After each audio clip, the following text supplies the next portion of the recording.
The Disrupt Education vlog can be found on YouTube. To hear it in podcast form, search Disrupt Education on any of the following podcast platforms: Anchor, Apple Podcasts, Google Podcasts, Breaker, Castbox, Overcast, Radio Public, Pocket Cast, Spotify, or Stitcher.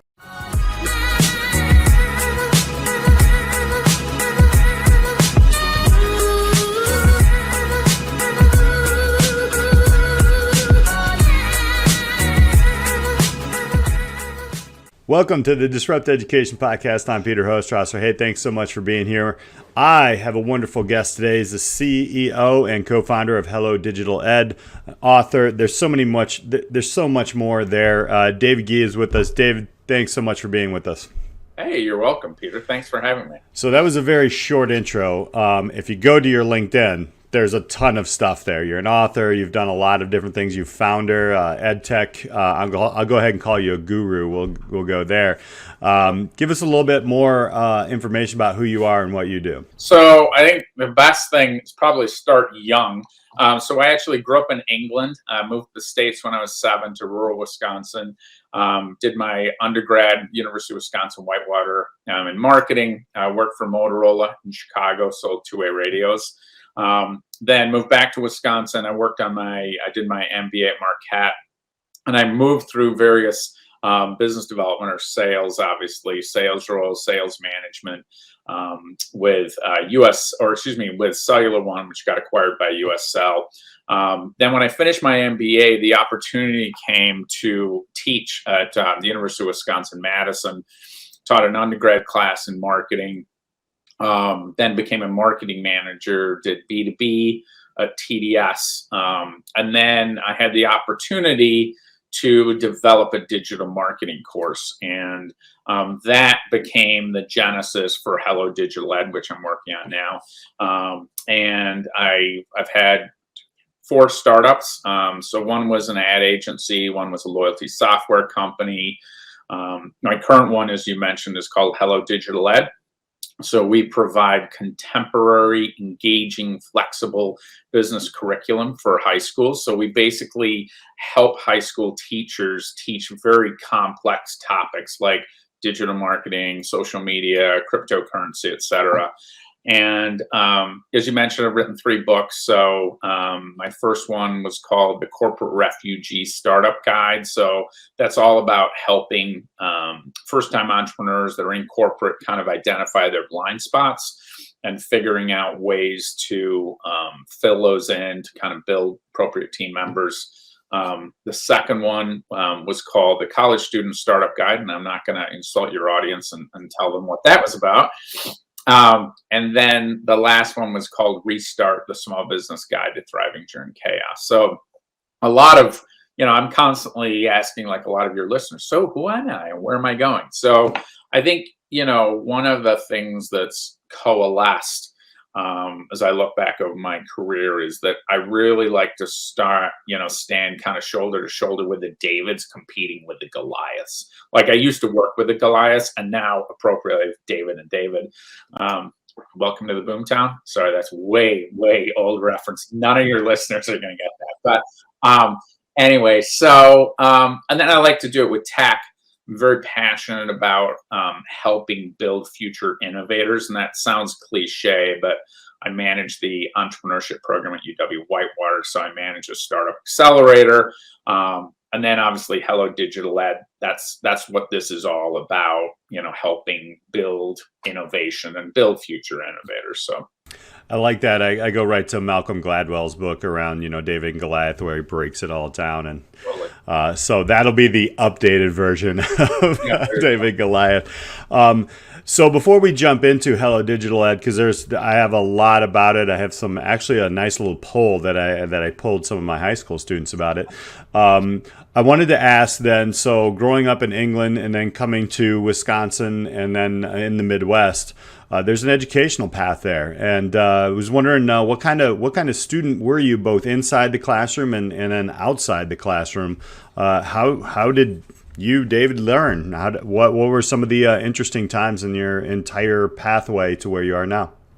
Yeah, let me hit the English thing. So one of the, and this isn't just Europe, but definitely in England, one of the things that that happens there as you get into what we call secondary school is you get tracked like really early. Like in the US, we're like, oh my gosh, there's a lot of pressure on students to determine what they want to do, by the second year of college. You're tracked like when you're 15 over there. So I'm not saying there's not too much pressure on students these days, because I think there is a lot of pressure. But you're tracked really early, and you're tracking to not go on to school, to go to 2-year school, or polytechnic, or you're tracking to go on to university. So, and in general, I mean, you have to be careful, right? I think this varies by school. I don't think you can make a generalization by country, but the bar's set really high, really early. Whereas you come to the States, and I find there's a lot more variation between the standards from school to school. I mean, let's face it, right? I mean, obviously, we're both familiar with Barrington School District in Illinois. The bar set really, really high. And, there's more financial resources, there's more teachers. If you went to a rural district in wherever, Northwest, Utah, where there's a population there's 6 towns and there's a population of 400 in each, where they don't have the money, they don't have the teachers, there's no way the bar can be set, that high. And so that's one of the big things here in the States. And part of it, we're not going to talk about the fault situation, but part of it is the geography, right? And the mass. And this is one of the positive things that I think has come out of COVID. Obviously, all the people that have died, absolutely tragic. If we look at it from an entrepreneurial standpoint, the acceptance or the tolerance of teaching virtually, it's higher than it's ever been before. And when we looked at Hello Digital Ed, we said, how can we help? Well, we've got literally a rural school district that has 67 students in their graduating class, and they're learning cryptocurrency and how to build websites and e-com, just like the students are Barrington or charter school in LA. So part of our mission is to level the playing field. And I think once you consider online and you take this, high caliber knowledge, and you can, democratize it, small d, obviously, right, across, different schools and students as well. You saw that across, obviously, the English countryside and then here in the States. And that switch, understanding like your own path. What was it like how long were you in England did you enter school there and then come here, or? Yeah, so I was super young. So I was only 7, but I've been back many, many times because all my relatives live there, with the exception of my folks and my sister. And I saw my cousins and nieces and nephews go through the system there. And so it's interesting, like when we have vacations, you can kind of juxtapose, right, is English education versus the States. And again, I'm not saying one's better or worse. I think the argument could be made that there's too much pressure on young adults, especially in secondary school there, versus here. Do I think, you could make the argument that if you looked across all schools, that the bar in general is set a little bit higher? Yeah, I do, because there's more financial resources, and I'm not trying to get political, but there are more financial resources. They are directed at a federal level, right? Not a state level or a local level. And so there is this, again, democratization. I cannot emphasize enough, small d, not big D, across education. And most people would say that that's a good thing. And so you get a little bit more of a level playing field. So then let's jump into Hello Digital Ed. Now, I wanted to, let's go deeper into that. I wanted to reveal, I had an interesting question, because we had conversations around the different angles. As a business educator, I'm loving this. And one of the things that came up in one of our PLCs was cryptocurrency. And the interesting thing was just last week, which will be about maybe a couple weeks before this is published, sure. I asked all my classes, all right, who would love a cryptocurrency course? And about, if I'm gonna round it off, Yeah. at least 70% of every Really? classroom said they wanted that. And then we had the conversation with our business educators, and of course we're all like, we don't know. Right. I'm to the moon or whatever. I don't know what's going on. 100 grand bar, Bitcoin. Like, Yeah, it works. But what's interesting is, I think a lot of us business teachers had a little bit more look at Bitcoin, because I remember students talking about it, years ago in their lives, which is only a couple of years. But I don't know anything. The business teachers don't know anything about it. This is what you do, right? I mean, kind of expand on that and how you're implementing across, and there's an equitable piece here, like you're saying. What are some of the cool things that you're seeing out of it? Well, what are your 3 main programs right now? And I know you're adding on to those. And then what are some of the awesome stories that you're seeing coming out of it? Yeah, I mean, if I kind of, the genesis of all this is if you're looking at, it's a little bit different in higher ed, and for those of your audience that aren't familiar, we're talking about 2-year schools and 4-year schools in the US. But, if you're looking at secondary ed, we've talked to teachers that are updating their curriculum every 2 years. We talked to one last week that's using a 17-year-old textbook. And there's a lot of variety. And some could be the individual teacher, some could be funding, whatever. I mean, there's a variety of reasons. And so I'm not pointing fingers, literally to anybody. But one of the things that happened when I taught at UW-Madison, I was pressing and said, look, we've got to teach digital marketing. And, someone told me, look, you don't know what you're getting into. And I had an ad agency at the time. I'm like, look, I'm living this. And they're like, you don't understand the number of visions. I said, I do. And the other thing I understand is you can't be a specialist in digital marketing, right? You can pick a strand, but you can't do it all yourself. And so, when I started teaching the class, I was a generalist. And then we would bring in an expert from Salesforce to talk about marketing automation. We had the head of e-commerce from VF, which, if you're not familiar with VF, they own North Face, Doc Martin, Wrangler.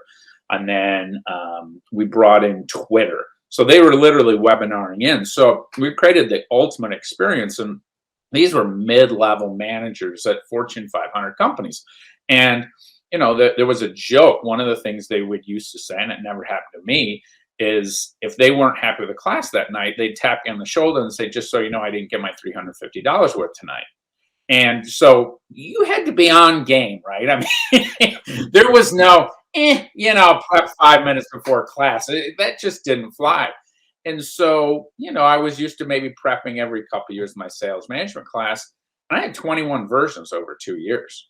And last year, one of the things I decided to do is help small businesses. At the end of last year, I created this digital marketing class. I recreated it for small business owners. And Barrington said, look, we need this for our students, our entrepreneurship students. And now, we're a national company because this has just taken off over and over again. But what started out as me in January and sort of one other person, we have 8 subject matter experts in that.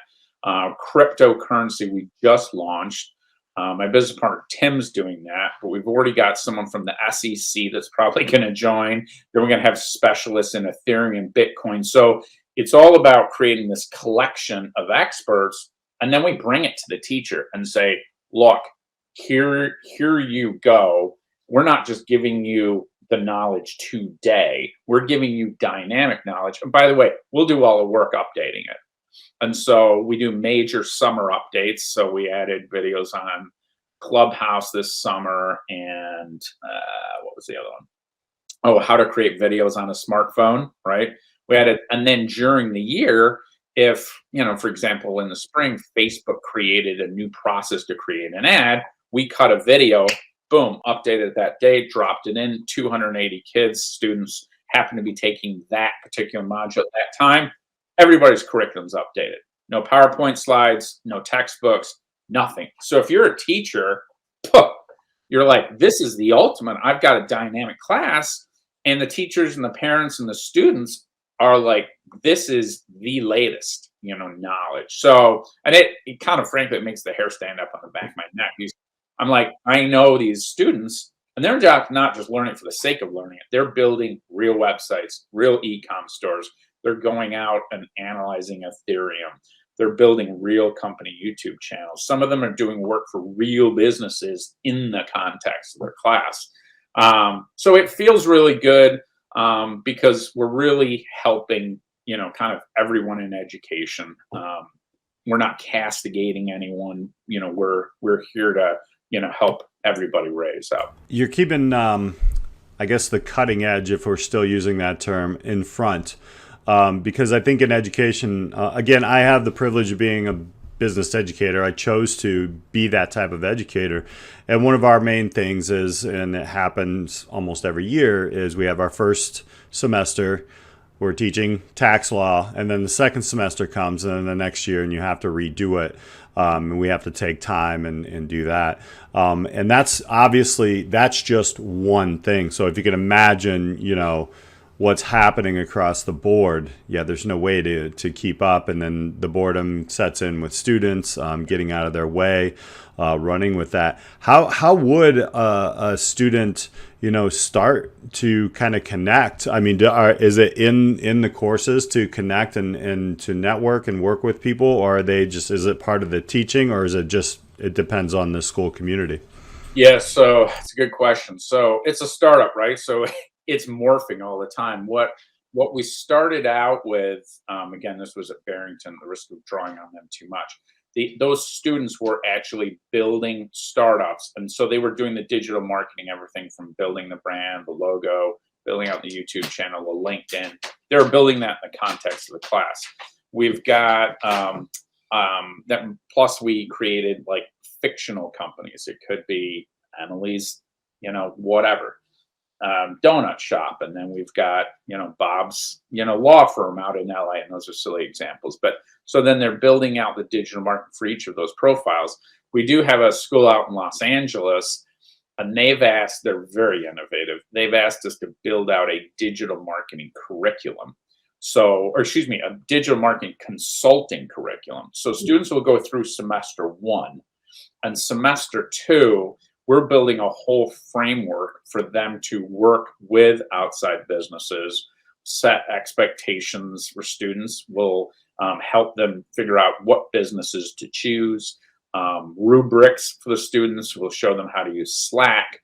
There'll be a demo day at the end where students will actually share this out through the school social, our social, could be scholarships, things like that. So it's morphing all over the place. I mean, one of the challenges, like with any entrepreneurs, is you'll have a prospective customer say, "Oh, do this." And we're like, "Okay." And then it's like, "Do this." "Oh, okay." And suddenly you lose focus, and you're like, "Well, don't do that," which, that's all well and good. But suddenly if they say, "Oh, do this, and here's $50,000, and you're bootstrapping, you don't have any money left," you're like, "Okay, yes." And before you know it, you're off track and you might get vaporized. So again, there's a Dave G classic long answer to a short question. But there are so many levels, and I think what you're revealing here is that there are so many different needs of across, and going back to the rural versus urban versus suburban versus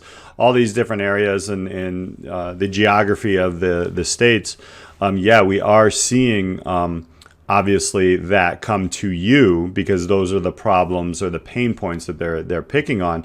It takes a special kind of educator actually to kind of get out of the way of the students. What are some of the things that you're helping educators with, or beginning to help educators with?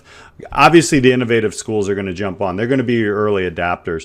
But what do you foresee as something, or maybe you're already seeing this as you're scaling? That maybe the moderate coming in on the school levels, what kind of things what are the learning points or the learning curves for these educators as well? Yeah. So, I mean, if you look at it from a school level, a school district size level, we kind of break it down into urban, rural. Those two are obvious, right? And then exurbs, so halfway between rural and suburban. And then you've got your true suburban. And what we're finding, and within that true suburban, there's suburban with a lot of financial resources slash private and charter schools. And those schools, at least thus far, for our business model, and we're young, as you said, those are the early adopters, right? And part of our mission is to bridge the digital divide. I mean, we are a for-profit and interest of full disclosure, but we want to help as many students as possible. So with the urban schools, we definitely want to help those students.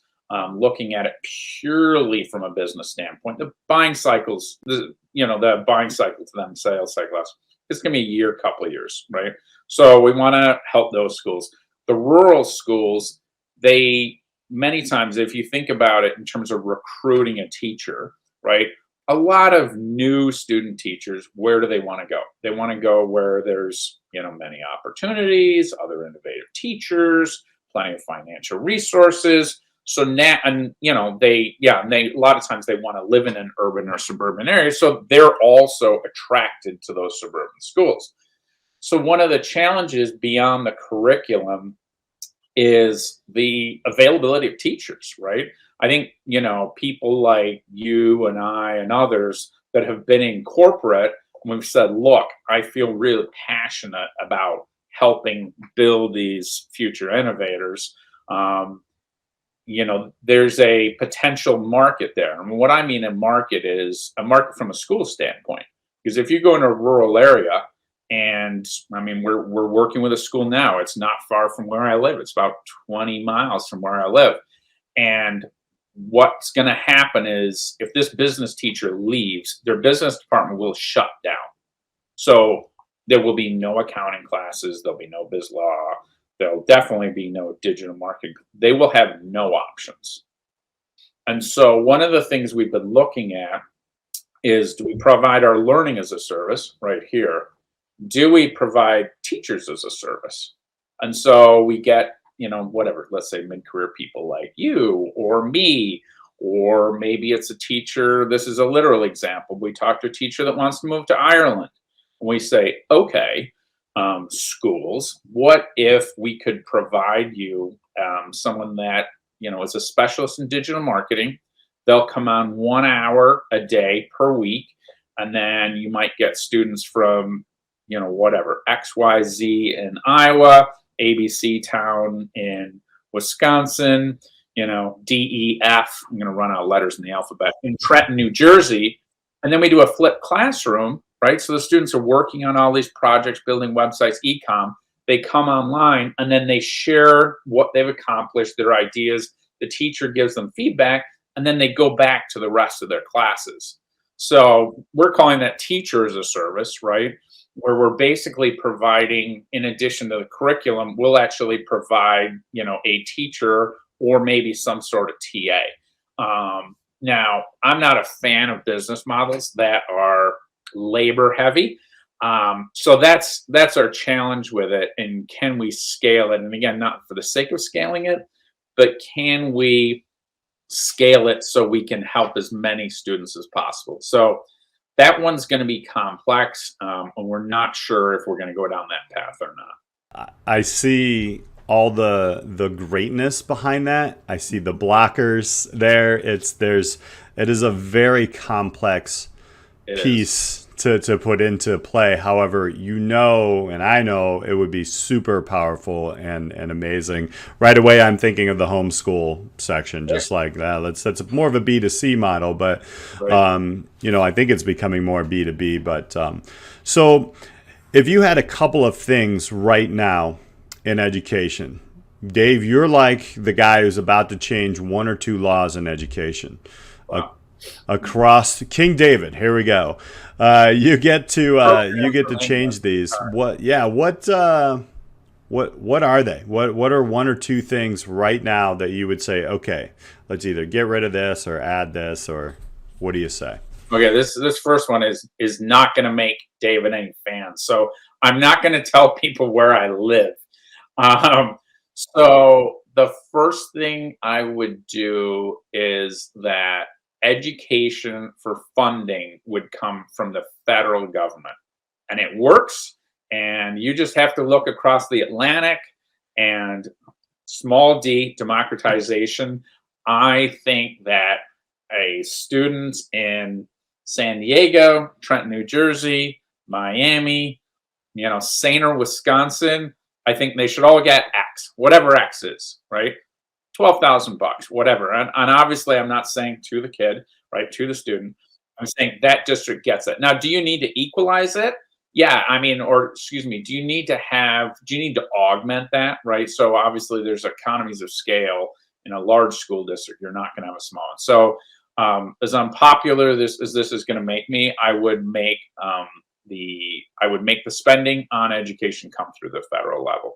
I think the rest of it is tough, right? I mean, I think it's a cultural piece, and I would say in general, having greater acceptance of different ways of teaching. And having worked for many Fortune 500 companies, it starts at the top, right? And so I think it's a matter of having innovators at the top of a district, because if you can do that and they're empowered, I mean, truly empowered to inspire people, to set, stretch goals, but to make sure those people have the resources, and yes, the accountability piece, as well. If you can create all that, and that, some of this sounds, oh my gosh, that would never work in education. Well, it's worked in corporate for a very long time. So I think it can, but there needs to be support mechanisms. There needs to be, safe classrooms. The students need to have the tech, right? I mean, I think a lot of times there's too much pressure put on schools, and there's outside variables that the schools don't control, right? The parents. Are they getting food at home? I used to work for an organization, nonprofit called Our Next Generation in Milwaukee. And the opportunities that those kids had, I mean, there was fear about them not making it to school safely and not getting a good meal each day. So, how do you take care of that? Devil's in the details. That's not easy.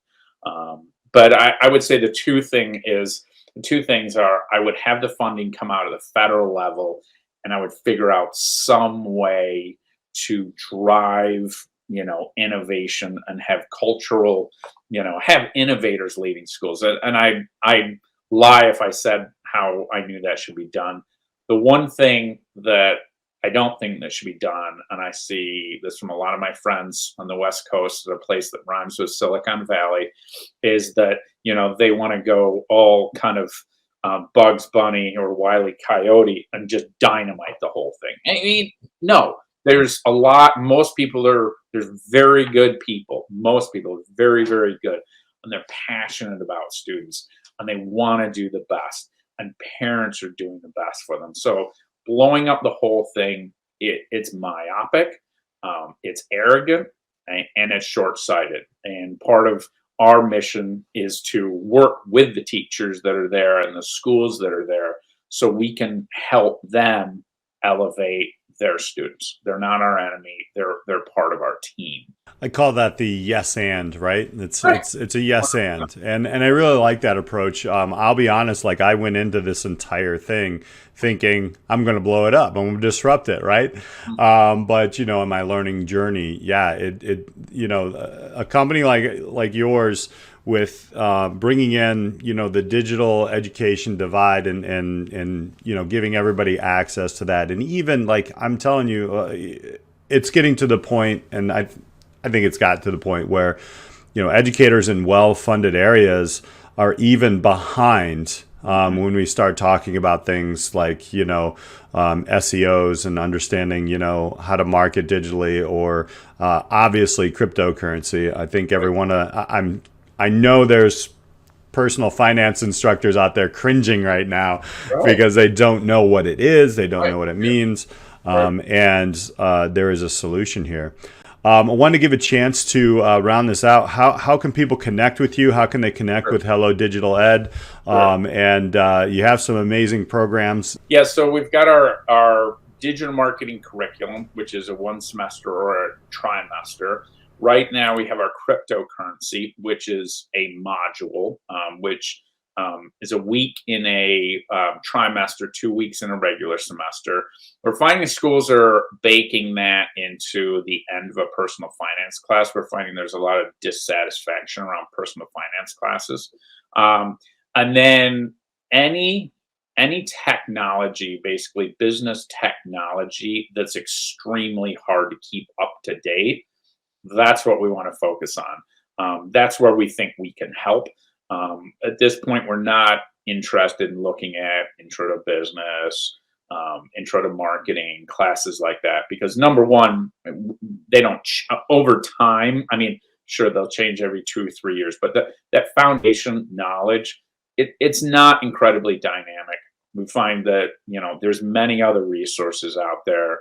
We really want to be this provider of contemporary curriculum. Like you said, the cutting edge is changing all the time. People do want to learn more about us. You can go to hellodigitaled.com. So hellodigitaled.com. Or people can reach out to me, except for hate emails. They can reach out to me directly at david@hellodigitaled.com. Those people chatting about where tax dollars should go, I'm assuming. So those are coming. Those are coming. And I did say small d, yes, not big D. 100%. Clarify. Right. When we put that in the bio, I'll make sure it's a small d. Please so, do that. Yeah. But David, thank you so much for sharing your learning journey. You are bringing really innovative stuff that are surpassing us educators, and I would consider myself an innovative educator who's trying to stay on the cutting edge, but we all can't do it. And companies like Hello Digital Ed are places where you can add a lot of value. You can engage students. I guarantee you, when I asked them about crypto, you should have seen it was like I was throwing out dollar bills. Right. Yeah. And it's amazing. But thanks again for being here with us on Disrupt Education. Yeah, it's great. Thanks, Peter. And to you listeners, thank you so much. If you want to connect, all the information is down below, and we'll see you next time on Disrupt Education.